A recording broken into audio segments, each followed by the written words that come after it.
You're watching a movie. A door creaks open in the dark. Or maybe you're outside and a cold wind cuts straight through your jacket. Or a piece of music hits a note so perfect it stops you in your tracks. And then it happens. Thousands of tiny hairs standing up across your arms and the back of your neck. A wave of bumps rippling across your skin like a signal from somewhere deep inside you. You didn't ask for it. You couldn't stop it. Your body just did it on its own. But why? What is the point of goosebumps? What are they actually trying to do? Because here's the thing, they aren't random. They aren't a glitch. They are one of the oldest survival tools your body still carries. A relic of a version of you that no longer exists. Welcome to Question Everything. Today we're finding out why you get goosebumps and what they tell us about who we used to be. To understand goosebumps, you have to go back, not decades, not centuries, millions of years, to a time when your ancestors were covered in thick body hair. When a cold-blooded predator was nearby, or when the temperature dropped suddenly, the body needed to respond fast. So it triggered something called the pilomotor reflex. Tiny muscles at the base of each hair follicle, called erector pili muscles, contracted all at once. This pulled every hair upright, trapping a layer of warm air close to the skin, a built-in insulation system. The same reason a bird puffs up its feathers in the cold, or a cat arches its back when it's frightened.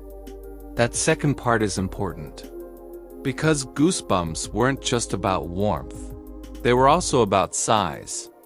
When your fur-covered ancestor was threatened, when a predator stepped out of the tree line, those hairs standing on end made the body look bigger, more imposing, more dangerous.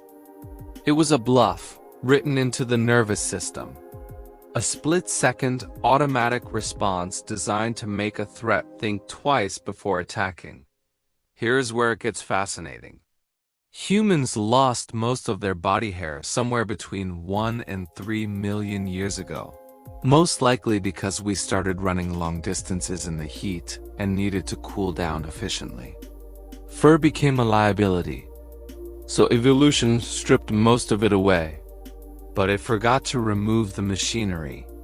The erector pili muscles are still there, sitting at the base of your nearly invisible body hair, faithfully doing their job every time your nervous system sends the signal. The problem is there is almost no hair left to raise. So instead of a dramatic puffing up of thick fur, you get thousands of tiny skin contractions producing nothing more useful than a pattern of small bumps across your arms. Goosebumps, in other words, are a vestigial reflex. Like the appendix or the muscles some people can use to wiggle their ears. A leftover from a body plan that no longer exists, still running its program on hardware that has moved on without it. But that doesn't explain why you get goosebumps from music, or from a powerful moment in a film, or from an act of unexpected kindness. Cold and fear make a kind of evolutionary sense. Emotion is stranger. Scientists call this response Frisson, from the French word for shiver. And it turns out it uses the exact same physical pathway as the fear response. The same nervous system, the same muscles, the same reflex. The leading theory is this. Your brain processes certain emotional experiences, overwhelming beauty, profound awe, a surge of connection to something larger than yourself, as a kind of intensity that the nervous system can't fully contain.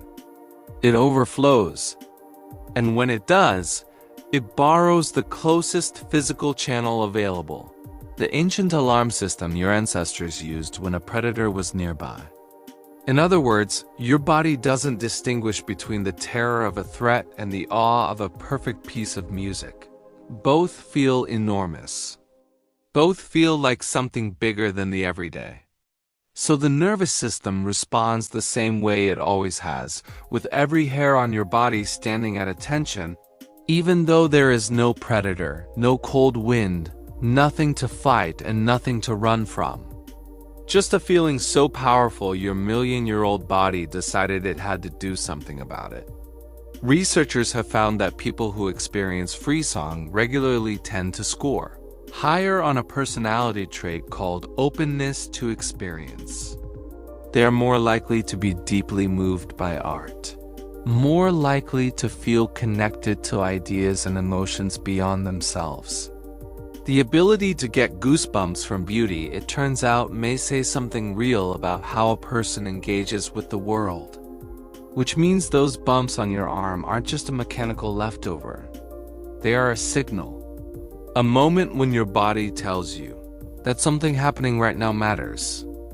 That it is real.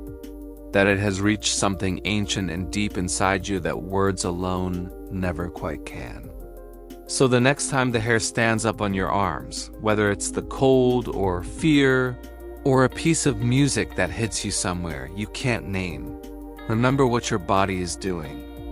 It is running a program written millions of years before you were born. A program designed to protect a creature that no longer exists in a world that has completely changed around it. The predators are gone. The fur is gone. But the feeling remains. And maybe that's the most human thing about it. I hope this one made you look at the world around you a little differently. If it did, hit that like button. It really does help the channel grow. And subscribe to Question Everything for more stories hiding inside the ordinary things you've never thought to question. Thanks for watching.